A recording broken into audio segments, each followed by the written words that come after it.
Welcome to the Horror Unmasked podcast, where we unmask the monsters and explore the lore. I'm Amber. And I'm Lily, and today we will be dissecting The Lost Boys. Let's Kill the Vampires. Following the divorce of their parents, Michael and Sam Emerson, along with their mother Lucy, move to Santa Carla, California, to live with their mother's father, a peculiar old man.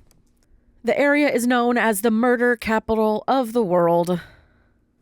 Santa Carla boasts a local boardwalk where a number of young people hang out.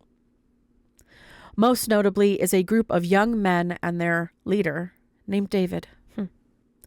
When the Emersons go out to the boardwalk for the first time, Lucy finds a video store run by a genial man named Max. They have a pleasant conversation, and Lucy is soon hired by him. Sam finds a comic shop near the boardwalk, overseen by the Frog brothers, Love that. Edgar and Alan. The two give Sam a comic about vampires, which Sam is reluctant to take. Good job, Sam. I know, right? Meanwhile, Michael becomes enthralled by the mysterious and beautiful Star, who happens to be the girlfriend of David. Yep. That's always how that goes, huh? Mm-hmm. David and his gang take Michael to their hideout, which is the remnants of an old hotel that collapsed during an earthquake. While there, Michael inadvertently drinks David's blood, thinking it's wine. Yup. Because, that happens. Yeah. Michael starts to develop some side effects. Sensitivity to sounds, a lack of reflection, Yeah. and even flying. Yup. Some crazy side effects. Yeah. At one point, Michael almost attacks Sam, but is stopped by the family dog named Nanook. Love that. Mm-hmm. Cute name. When Sam notices Michael's faded reflection in a mirror and him being able to fly, he realizes his brother is a vampire. Yeah. Yeah. That comic book making more sense now. Yep. Maybe it was a hint. Yeah. After these events, Michael returns to David's hideout, where he confronts Star. She admits that the bottle he drank from did contain David's blood, and his suspicions are true. Sam believes that Max is the head vampire because of how his dog acts like, and that he has never seen him out during the day. However, when Max is invited for dinner, Sam tests him, but he passes, making Sam rethink who the head vampire is. Spoiler warning. Skip ahead. Finally, Michael decides to take Star, along with a little half-vampire boy named Laddie Thompson, from David's clutches, and brings Sam and the Frog brothers with him to kill David and his gang, while Michael grabs Star and Laddie. The inexperienced Frog brothers manage to kill one vampire before waking the bunch and fleeing into the daylight. I love those dudes. Mm-hmm. Also, that first vampire that they kill spews glitter. Spews glitter. All of them die differently, but that's the only one in the bunch that spews fucking glitter. So ridiculous. David smiles as the group escapes, saying, "Tonight." Sam, Michael, and the Frog brothers prepare for the night ahead. As night falls and David and the remnants of his crew come to Sam and Michael's house to seek vengeance, Sam and Michael take out one of the vampires by electricity, and the Frog brothers are saved by Sam and Michael's dog when the dog knocks a vampire into the bathtub with garlic. Finally, David and Michael face off. Michael kills David by pushing him onto some antlers. The only problem is that Michael doesn't go back to being human. Oof. Meaning David is not the head vampire. What? Mm-hmm. Oh, yeah. Oof. Just then, Lucy comes home with Max from a date. Unseen by Max, Michael and Star hide in the shadows as Max approaches the deceased David. It's then that it is revealed that Max is the head vampire, and that David and his gang were Max's children, of sorts. Max wanted David to make Michael and Sam a part of the family so that Lucy would agree to be with Max, knowing what he is. Max wanted Lucy because his boys were in need of a mother. Weird, but okay. Yeah. Even though his boys are dead, he still wants Lucy. Mm-hmm. Max takes hold of Sam, telling Lucy that Sam will die if she doesn't come with him. Like that'll... Yeah. Yeah. Just then, Lucy's father busts into the house in his car, equipped with wooden stakes. Fuck yeah, Grandpa. Hell yeah. Max is killed, and the day is saved. As Lucy makes sure her boys are okay, the grandfather goes to the kitchen, pops open a root beer, and says, "There's one thing about living in Santa Carla I never could stomach. All the damn vampires." The end. I love the fact that in this movie, just at the fucking end, Grandpa's like, "Yeah, there's always been vampires." Yeah, What are you talking I about? knew that. What do you mean? Duh. Just gonna bust Like, in didn't here. warn them. No. Nothing. No. And it's kind of foreshadowed a little bit because all over his house is just like sharp antlers. Yeah. And when he puts the dowels into the ground for his fence, Yeah. he puts them sharp side up. Yeah. You're probably just like, that's an old person doing old person things. Like, I'm like, that's not actually how you put a fence in, but I'm like, that's Right. foreshadowing. Yeah. Yeah. Ugh, absolutely hilarious. Mm. He keeps all of them pointed sharp end out when he's carrying them in his truck. Like, come the fuck on. Absolutely hilarious. So this movie was released July 31st, 1987. A good summer flick. The director is Joel Schumacher. Mm-hmm. Music by Thomas Newman. Story by Janice Fisher and James Jeremias. And then there is a sequel called Lost Boys the Tribe. It's distributed by Warner Bros. And Warner Bros. Picture. And this movie is R-rated and is titled under horror comedy, which fits. Yeah. For sure. Their budget was $8.5 million, Okay. and they made 32. Which isn't bad. 32 million in the box office. Yeah. It's pretty short. It went pretty quickly. Yeah. But hour and 38 minutes. Yeah. Super pretty cute, quick. super It's a fun. pretty quick film. Yeah. 75% on Rotten Tomatoes, which Yeah. that checks out, honestly. I'm okay with that. Yeah. The death count in Yeah. this movie, so many.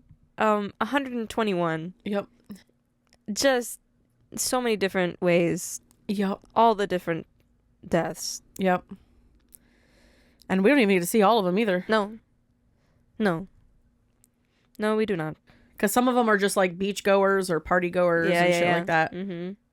Usually, if you got a vampire movie, it's a lot of deaths because usually it's them killing a lot of people, and then you go and killing all the vampires. So, Yep. that's Oh, yeah. kind of typical. I've noticed in watching vampire movies, Yeah. especially Van Helsing. Yeah. Yep. That one, Yep. I think there were more deaths in that one, Probably. I would not Yeah. be surprised. just from all their children. yeah. Like all Like, the kills. just that alone, Just that yeah. alone. Yeah. Ooh, so many. We got a pretty thick cast list, but I'm only gonna list the ones that we mentioned. Yeah. We have Corey Haim as Sam, Mm-hmm. Kiefer Sutherland as David, Yay. Jason Patrick as Michael, Corey Feldman as Edgar, Mm-hmm. Jameson Newlander as Alan, Edward Herman as Max, Jamie Gertz as Star, and Diane West as Lucy. Do you have any more? I have Barnard Hughes as Grandpa. Yeah. I should have had Grandpa. Come on. It's just Grandpa. Just Grandpa. Grandpa in there. We in love that mix. Grandpa. Just kidding. He my favorite. Personally. All right. There were lots and lots and lots of things in this film. Yeah. So do you have lots and lots and lots of things to talk about? I have a decent chunk of things to talk about. Not a whole crazy lot, but Okay. like there's also obviously There were only so much. many effects. And Obviously there's only so much I can do in our amount of time. yes. Also, if I sound horrific, Leave that in. allergies Or rampant. slapped me upside the face Basically. and said, fuck you. For like a month. And I'm still oopy goopy.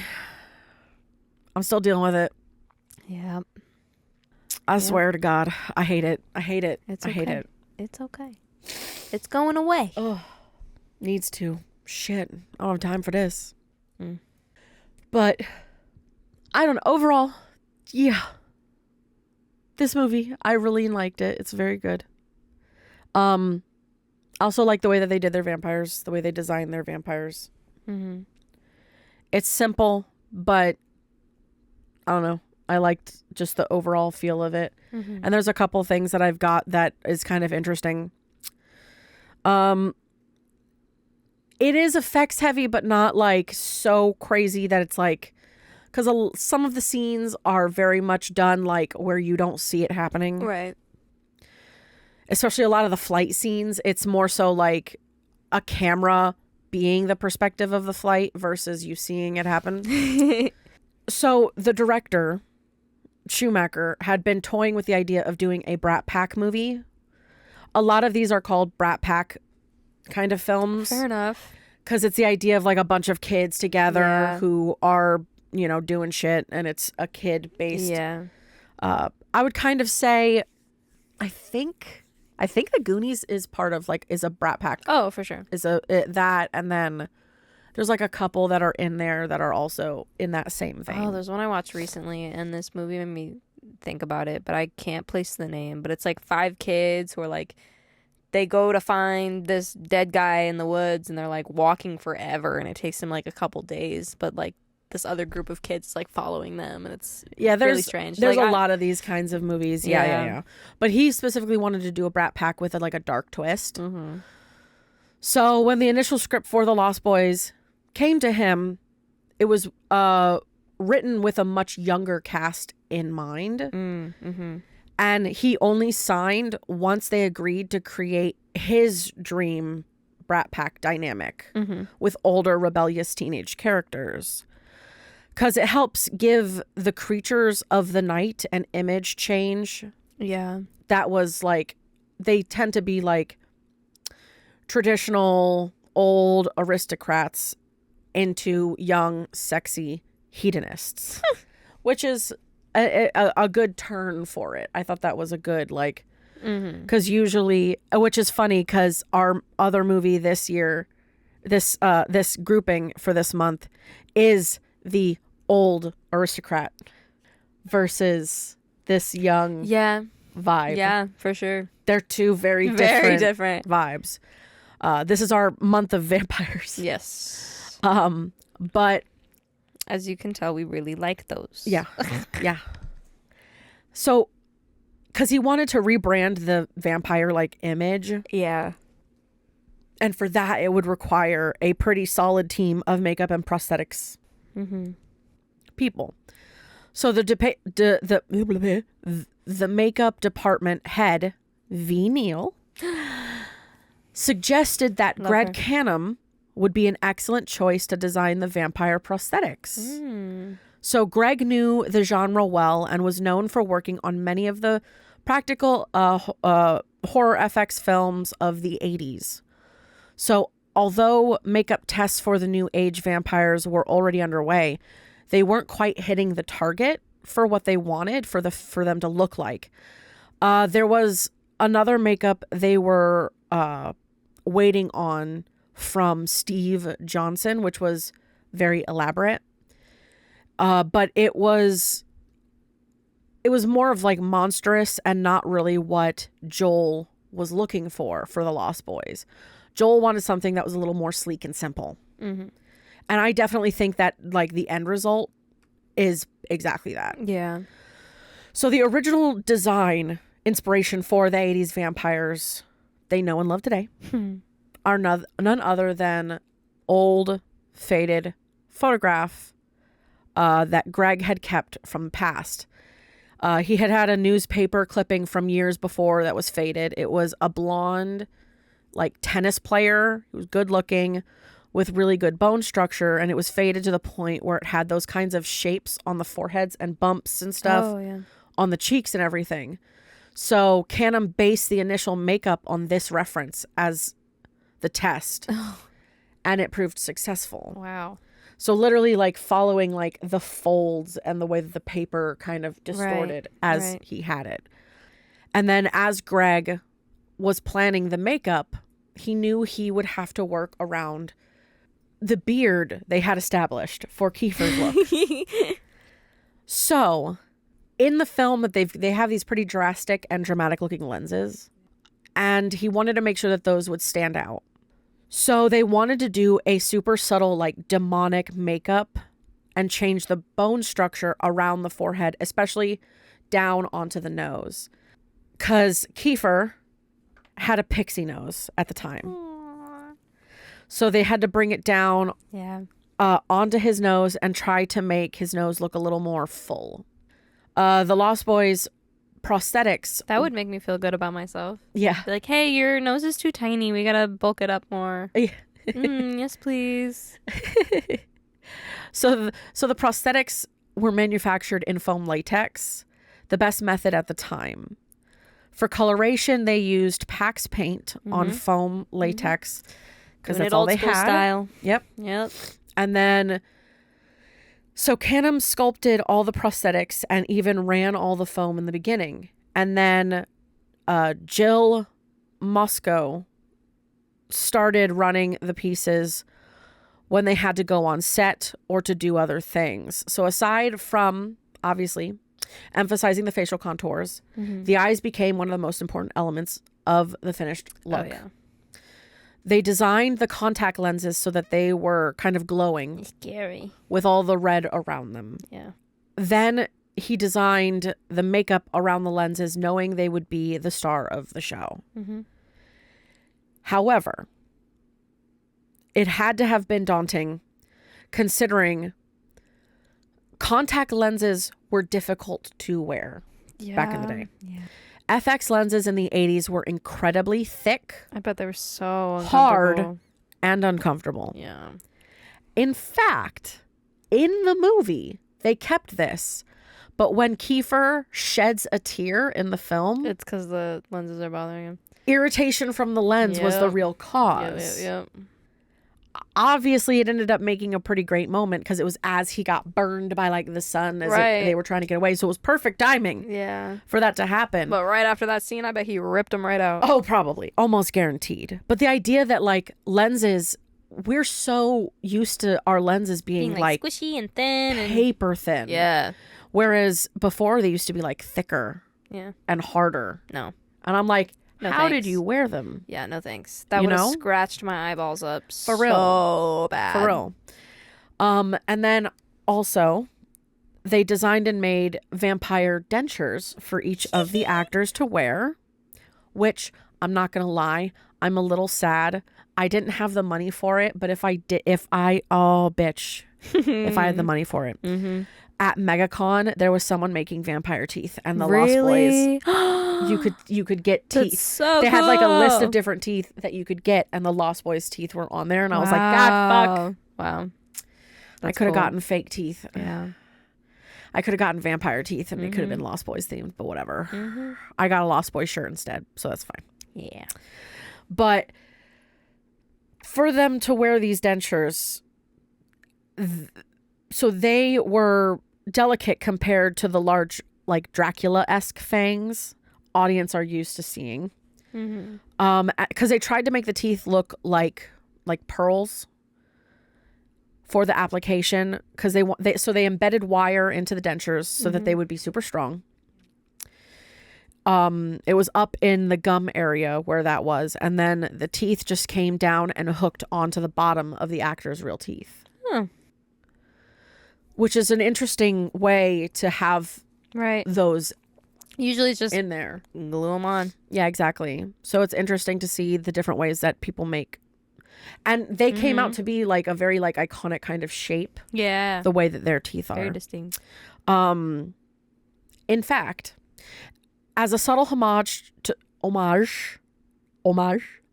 the director, Canham actually designed one of the vampires to look like him.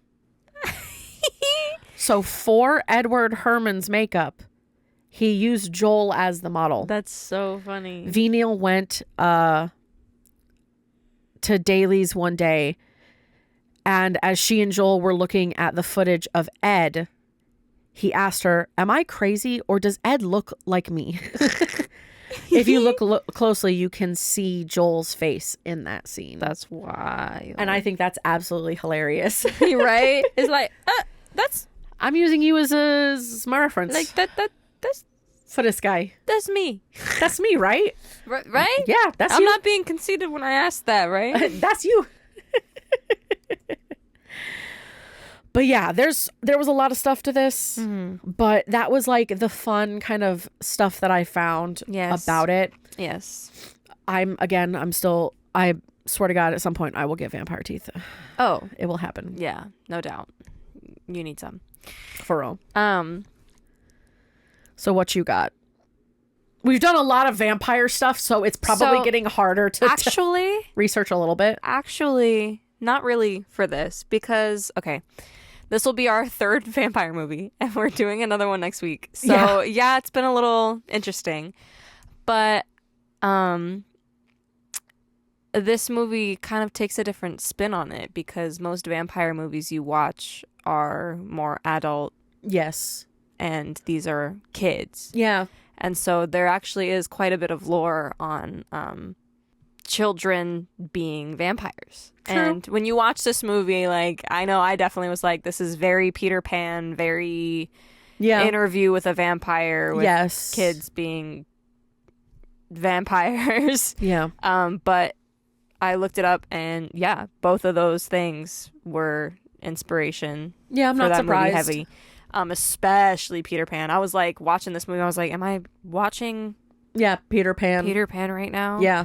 Because it's like even with the whole bringing the mother in, like Wendy being there, Yeah. being the Lost Boys' mom. I want my boy Yeah. and they're the Lost the Boys. Lost Boy. They're literally called the It's Lost Boys. literally Like an homage yeah. to So- Peter Pan, yeah. Yeah, for sure. But when you talk about children vampires, it really brings into question like themes of adolescence and Yeah. um Interview with a Vampire is a very good one yes, on that one. yes, for sure. But it really brings into like adolescence and maturity and Yeah. stunted growth and Yeah. how society is kind of treated our children. And not being able to age. Yeah, never Like, aging, just being stuck at a specific age yeah. that you like, yes, I'm older than that, but no one else would believe me so to they say treat that. me like I'm a kid, so I still act like a kid. Yeah. Like stunted growth hardcore. Yeah. Yeah.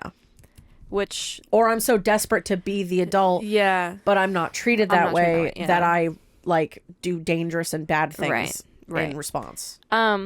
So the myth of children vampires, Mm-hmm. like many aspects of vampire lore, very complex, and evolving origin. Yeah. Obviously, I've talked about how vampires predate modern literature Everything, yeah. and everything, and goes back to An immortal creature is a very very very. prominent in everywhere. But the idea of child vampires Yeah. didn't really come about until the 18th, 19th century. Gotcha. It wasn't Yeah. really a thing. I don't think many people Would think it- about that that way. it was probably a very, very taboo thing. Of Yeah. like, children, vampires? Because vampires are usually quite synonymous with like very sensual and sensuality, yes, wild, yes. Mm-hmm. kind of, they're very much seen as a sexual creature. Yeah, and eternal youth, but like adulthood youth. Yes. Like being in your 20s or 30s, or even that teenager thing that they all do where it's like, Yeah. 18. Yeah. Okay. So as for the origins, pre-modern Europe, belief in the undead and beings who return from the grave to harm the living, very widespread, obviously. Yeah. As we've talked about. But many cultures believe that children, and particularly ones that died prematurely under unnatural circumstances, like, violence. I don't know. Okay, hold Them on. dying before they're supposed to. Yeah, before they're supposed to. They could return as malevolent spirits or vampires. Huh. Just because it became a thing where, kids would die and people didn't really know where their souls would go, because they are so young. And I guess a lot of people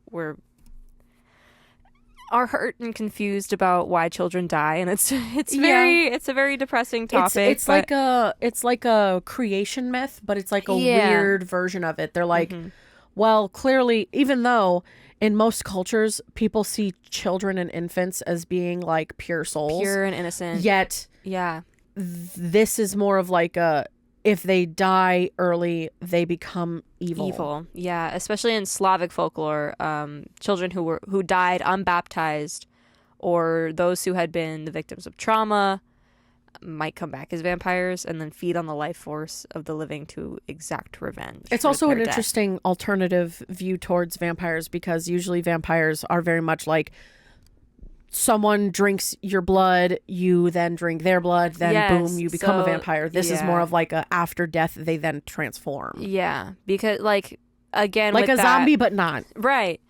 Kind of like that adult theme of like, sucking each other's blood. That's very intimate. That's very sensual. But as for children, that's not. Yeah. You don't think of it that way. No. You're not going to picture a child in that situation. No. And if you do, shame on you. Correct. Absolutely. So not being baptized made them unclean spirits in death. So for example, the level of religious trauma. Gotcha. Yeah. Check. Yeah. The belief that infants or young children could rise as vampires often came from the fears that they had died from disease like the plague or other mysterious cases with no clear explanation. So it was very much like this came out of nowhere. Wait, I'm sorry. Wait. If they die from a disease or the plague with no explanation. That's wait, but with no explanation. They died from the plague or this disease, but there's no explanation as to how they died. Right. Wait. Well, how does that work? Interesting article. It means that they died from that disease or that plague. I guess it's because most people think that children are, and I think this is in a lot of cultures, and I think even us modern children think this way too, is that a lot of people think that children are untouchable until they reach a certain age. Well, I said had died from disease or other mysterious causes with no explanation. But the idea is like, but even when you think about it, there's a lot of kids that don't comprehend certain things about life. Right. And there's a level of like societal weirdness in the brain that all of us think that like at a level some children are untouchable, at least when it comes to like sickness, death, and other things. Yeah. Because it's like because they're young, they're so new to life, therefore they cannot be far enough. They can't be affected enough by life to become ill, sick, or other things. But I'm like, obviously in modern times, we're very well of like chronic illnesses or gaining or like being born with a certain illness. But like back then, like kids would die and, there would be diseases, but not everybody really knew where they came from or what they were. Yeah. So, so a child just dying of something that's undiagnosed, not even a diagnosable object yet. Right. Yeah. Would be like they just died mysteriously. Because I feel like when we did the Dracula episode, I was talking about the origins of where the idea of vampires came from. And it was like blood in their pee, and they would go pale Yeah. from like diseases. Like people didn't know what these diseases And were it also or where had they're a lot, coming from. a lot to do with like the burial. It's the graves, yeah. like opening a grave and the person like it's a natural part of decomposition, but they saw it as their bellies were full, their nails grew longer, their hair grew longer. Yep. When in reality, that's just part of the decomposition because the gases. But they would be like, oh, they've been eating and feeding and doing all this kind of stuff, and they're turning. Like when we're not looking, they're getting up Yeah. and they're doing all these things. Which No, is babe, they're what just made dead. people start, staking people in the hearts yeah. before they die, like Yeah. in the grave, or smashing rocks into the mouth to destroy the teeth and everything to stop them from coming back. Like, Yeah. definitely there were those vibes of stuff. And Did you talk about Vlad the Impaler on that first one? I did. Mm-hmm. Very much so. He was an interesting character from Romania. Because he's intense. He is intense. He was the leader of a gigantic army and killed lots of people by putting stakes in the ground and then kind of shoving them into holes. So, and so they would literally be skewered Yeah. in the ground, Alive. like alive. Yeah. Yeah. Yeah, there's a lot of different sides of it, but most of the time when people think of vampires, it's usually adult. Mm-hmm. But you don't really see a lot of children vampire depictions unless you're watching Twilight or Interview with a Vampire. Or it's specific, like I'm even thinking about oh my god, American Horror Story, the one season where they had the kids. I'm like, and even then they were treated like a sacred thing. Yeah. So it's definitely interesting. Yeah, but they're seen in folklore. They're considered bad just because it's like the idea that their innocence is corrupted, and that the idea that a child could become a vampire reflects that fear of the innocence being corrupted. So And loss of innocence. Yeah. So as vampires, they're viewed as entities that defy the natural order of life and death. Yeah. So the thought of children who are seen as these symbols of purity and youth and Health and all health that kind of stuff. being turned into this predator definitely makes them more horrifying to society. Yeah. Also, they're always depicted as more dangerous and relentless and reckless, and Yes. just because they are children who didn't get that opportunity To grow up. Like to learn boundaries, morals, and thought processes. Yeah. And when you're a child, your brain isn't fully developed still. So like you're still working on Your brain isn't fully developed till you're 25. Correct. I'm still growing. Like the truth of the matter is like children, the reason why children are mainly seen, especially in monster films when there's children, is they're seen as more animalistic is because that's what they're closer to. Yeah. They're not human enough. They haven't been taught Social things, social norms, social mentalities, like what's the difference between how you should act versus how I should act. correct. All that kind of stuff. So And then they're stuck there because they're not getting any bigger. Yeah. So yet they're mentally aging. And they know that they're aging, but there's nothing outwardly showing that it's happening. right. But it's crazy. It's crazy. As for more broad cultural and like psychological Yeah. things, it's just the belief in child vampires kind of reflects the anxieties we have as a species about death, disease, and the afterlife, Makes sense. especially about in the times when the infant mortality Yeah. was not. Yeah, the infant That great. mortality rate was wild. That's why people were having so many kids. Yeah, so it's like just to explain it, just to give it some explanation. Because nowadays, because of modern medicines and things like that, it's gotten better. Like the mortality rate has gotten way better, but it's also one of the situations where it's like, well, yeah, the reason why your great grandparents had like 19, 15 kids is because they literally had to, because 10 of them died. Yeah. at various ages just because they either became ill, they didn't at the time have the medicines to take care of things that we nowadays are like, oh, that's just a lay in bed for a couple of days and you'll be fine. Right. Yeah. Like we just our genetics have drastically developed to allow us to survive better, and then our science in health and technology have drastically increased our expectancy, our life expectancy. For sure. It's wild stuff.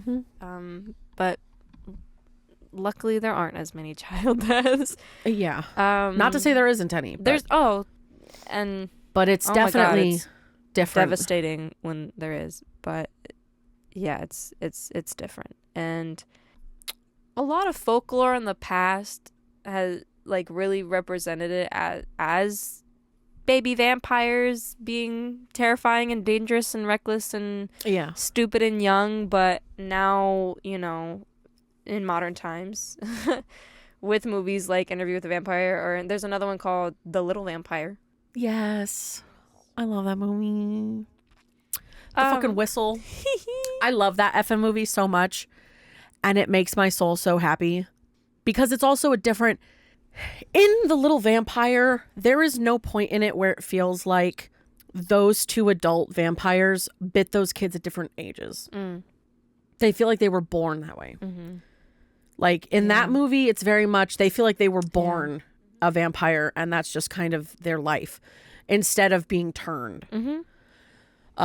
Whereas Interview with a Vampire, we get to see more of the like it's turned and then this is the ramifications of what happens when someone is like 12 and then they're 12 for the next 200 years. Yes. And the psychological effect of what that does to someone. Yeah. And it's interesting because now media, we're able to explore themes like that and what something like a child vampire means for society, like the loss of innocence and the consequences of immortality. Yeah. And especially that it's a tough thing, but it's like a child's innocence, but then the predatory nature of vampirism. Yep. But that also kind of just leans into just society being just constantly the abuse of children, basically. Yeah. It's interesting because I am not a childbearer. I am not interested in childbearing anytime soon.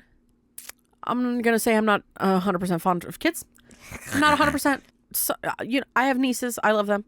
But like, you know, but children are fucking crazy creatures. And that's just human children. Yeah. Human kids are fucking wild monsters that do all sorts of random shit. So you put that. And then you think that they do their crazy shit. And then you add on a mythical being's power level, hunger, and then the psychological drive. It's a recipe for disaster. It's a recipe for disaster. But I really love like how movies, and I kind of want more of them to explore that a bit. I mean, that's kind of difficult, especially with movies like Interview with a Vampire. Like you look at Kirsten Dunst talk about having to play such a mature role at such a young age, and it honestly is literally like that's the reality of it. Because it makes me, honestly, you know what it makes me think of? I've definitely had some friends in school, in high school and things like that have had to grow up really fast. Yeah. Who essentially had to take on the parent's role because the parent refused to take on that role and wanted to be the kid. And that's really what it's... And that's essentially what it's like. Yeah. Kids who've been forced to grow up quickly, this is a very similar concept. It's the idea that kids that are forced to grow up really quickly and have to act like adults, that is lost innocence. Because you are forced to start acting no longer like a child. You don't have the freedom to laugh and run and act wild and silly and do all those things because now you have responsibilities that were never something that you agreed to begin with, to start having that quickly. Yeah. Which is why I think The Lost Boys is a good depiction. It's like what kids would be like if they had no parental figure and they just Yeah. stayed young forever and you just had a huge fucking group of them. Like, Yeah, especially with teenagers. Like Yes. teenagers just doing Yeah. whatever the fuck they want. Mm-hmm. Oh yeah, and it also doesn't help that it's also the idea of like children do scary shit sometimes. Yeah. Man, there are kids who like do things that if an adult was tried, they'd be in prison for life. Yes. Because they're like, well, I just wanted to know what would happen if I did this. And I'm like, in real life, you'd be going to jail, kid, because Yep. that's called attempted murder. Like, Yeah. there are Yeah. some things that like, and then imagine the bestial side that has to vampires Yeah. on top of that. Right. And this is And the adult ones, whenever an adult is turned, they're not in control. Like imagine that in a child right. is way worse. Way worse, because like they always depict a vampire turning, and like it takes them a while to get a grip on reality again. And their first feed is always like violent and just and- dark yeah. and stuff. And so imagine, like, I know that this movie is supposed to be a horror comedy, and it is, and it does a good job of that. But if you really go into the themes of this, like, type of yeah, mythical creature Yeah. and lore, it's deep, it's dark, it's not pretty, it's And it's also with talking this- about some heavy stuff. with this film, it's also you have to think about this. Okay, so the character of Max, he's the head vampire. He's the older. He's an adult. Yeah, Who intentionally turns a bunch of teenagers. exactly. Like the it goes into a thought process of like, okay, well, why did he do that? Like, why Control. did he pick a bunch of teenagers? Why specifically these teenagers? Right.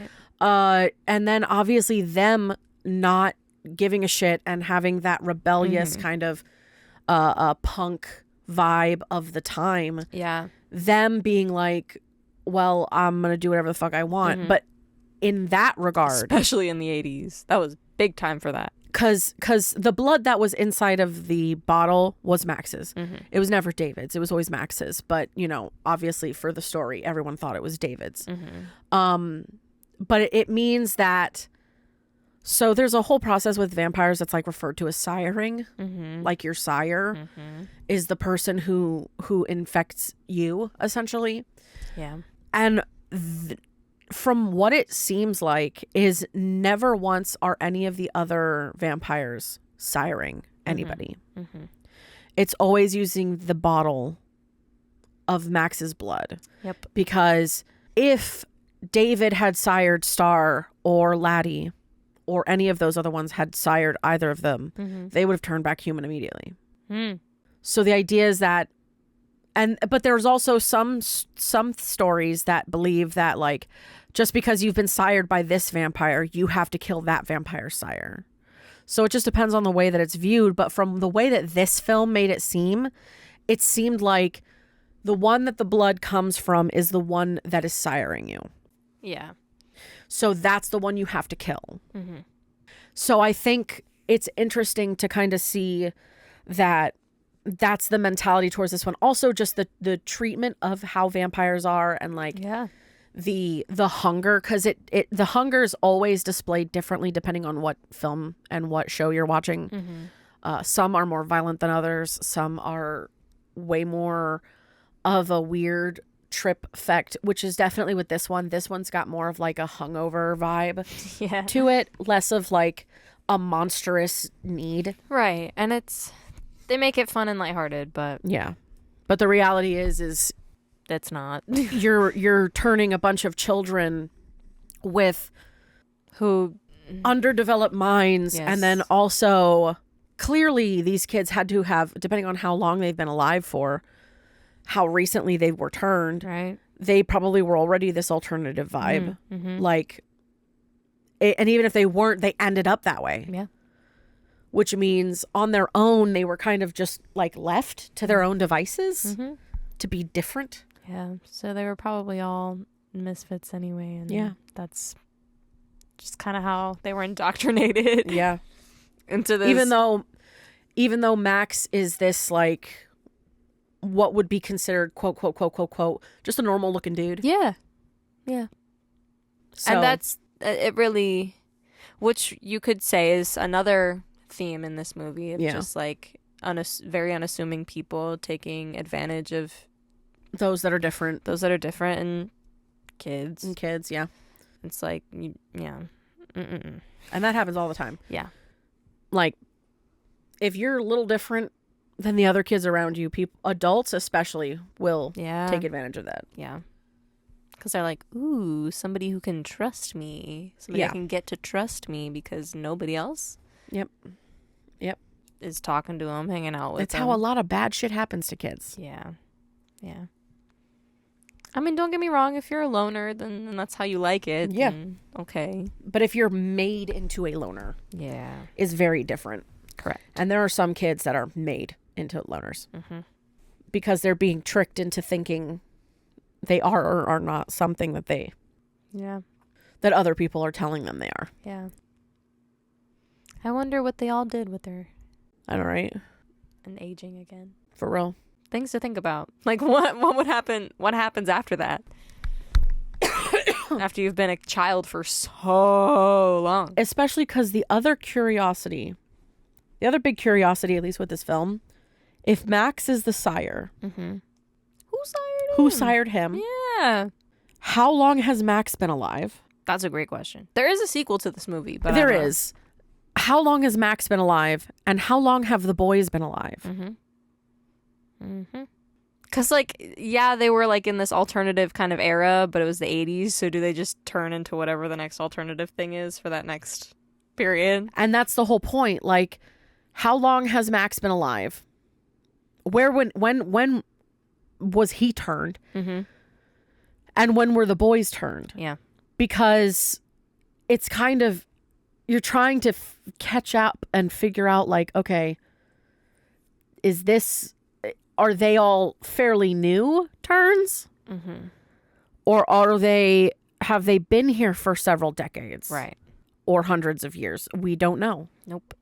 Like, and I think that's kind of interesting because even in the movie, Star says that Michael was supposed to be her first. Right. Which means she was a more recent turn. Wow. Her and Laddie both were recent turns. Yeah. So it's interesting to kind of try to think about, like, because usually in most vampire films, that's the other thing. And a lot of vampire films, they tend to like to tell you how old the vampire is. Or at least like a hint as to their origin. Yeah, so you kind of get why they are the way they are, or the mannerisms that they have, or whatever. Why they decorate, or why they do dress certain things. A certain way, or... Whereas this one, you really don't get that. It feels like everybody is like a fairly new vampire, which is probably maybe they're not this smart, and maybe we're just gonna come up with a theory for them. But it could just be a thing where it's just another theme of the control bit, where it's you're gonna do what I want and dress how I want you to. You're gonna be the kind of people that I tell you you're going to be. Yeah, because you're still children, and I can't control you. And I'm your adult parental figure now. And I'm also the one that sired you, so I have this otherworldly control over you that you don't have any say over. Right. So, yeah. Ooh, deep. It's deep when you think about it. Yeah. And honestly, everything is. And I think about vampires a lot. Yes. Because the whole concept of vampires is fascinating. It really is. It really is. Like, werewolves are cool and all, but they're not immortal creatures. Vampires are immortal creatures. So you have another moral layer to that. There's a whole other world associated with vampires. Werewolves are cool and shit. Don't get me wrong. But, like, they age and are like regular people. And then they die. Vampires, they just have to, like, adapt. Unless you're a hybrid.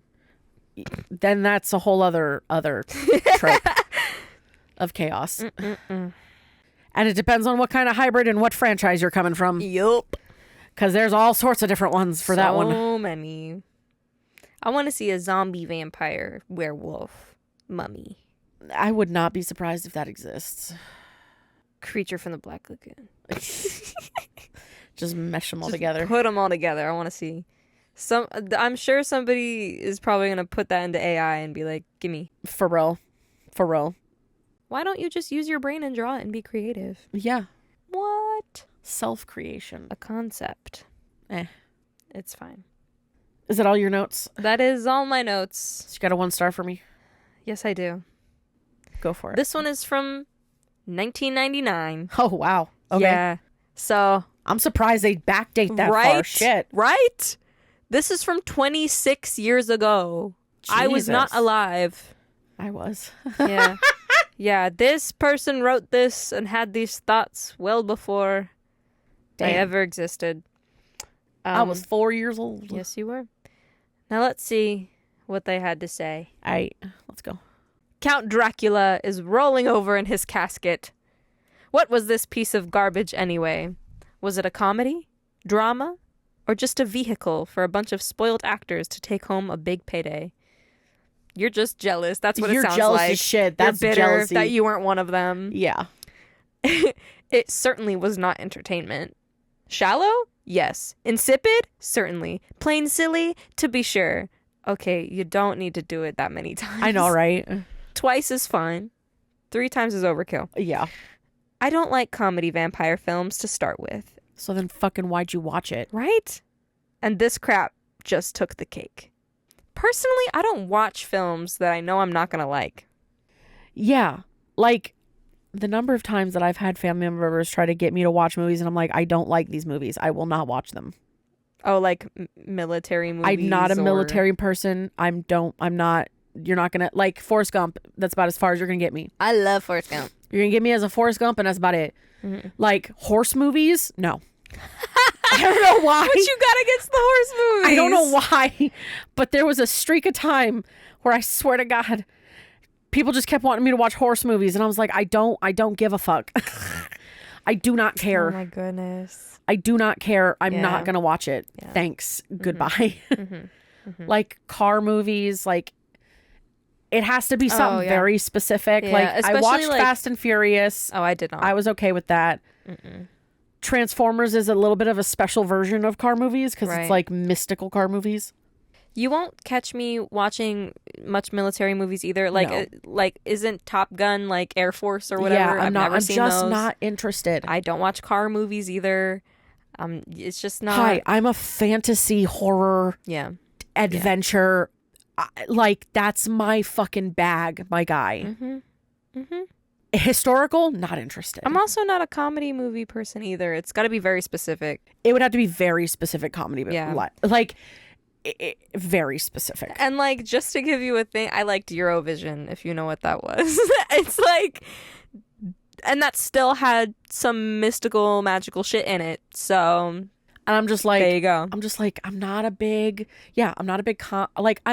it's very specific kinds of comedy, but I'm mainly like, let's go on an adventure.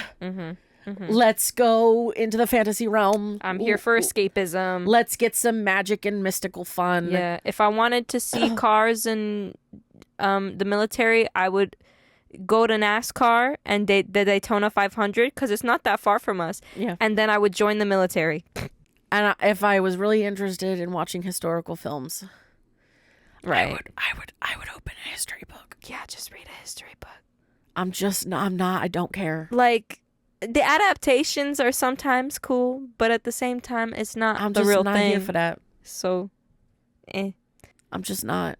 yeah. I'm not even done with the 1 star. This is what solidified it, where I literally was like, no, I have to read what year this came out. Like, what Yeah. year this was written. Because Yeah. he said, don't bother with this turkey. It offered nothing in the way of excitement or chills. I rate it down there with the Buffy the Vampire Sleeper. Slayer? Second of all, how fucking dare you? It's Buffy Vampire Slayer. Come the fuck on. Right. Whatever. I know you're trying to do a diss name, but that's Yeah. not, no. Yeah. Yeah, no. Because they also had fascinating vampires as well. Also, Buffy the Vampire was my shit as a kid. Watched the hell out of that. Her outfits were everything. Charmed. That was, That's a good one, too. That's a good one, too. oh, Yeah. look. Clearly you're jealous. Literally. Clearly. Clearly, you just wanted a fat B, paycheck for why running the around. fuck would you watch a movie that has a theme that you don't enjoy? Like, why would you do that? Mm. Also, I'm sorry, but you should have seen, like, even for the time, I know for a damn fact trailers popped up on TVs and all that kind of stuff in the 90s. You would have seen a trailer or whatever the fuck. Or at least, like, Yep. this movie came out in 1987.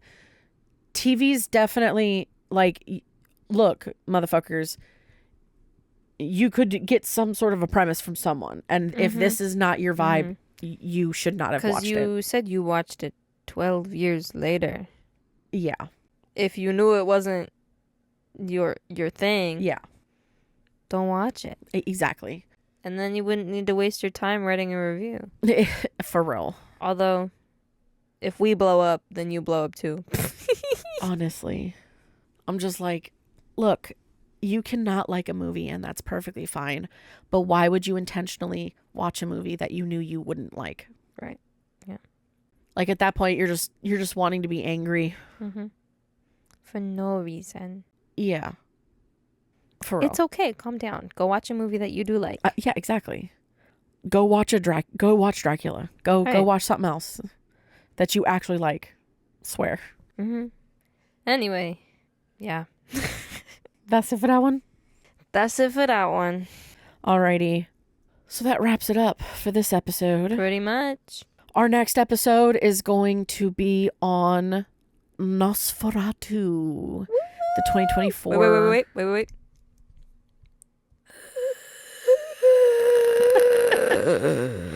Yeah. You must bounce on it.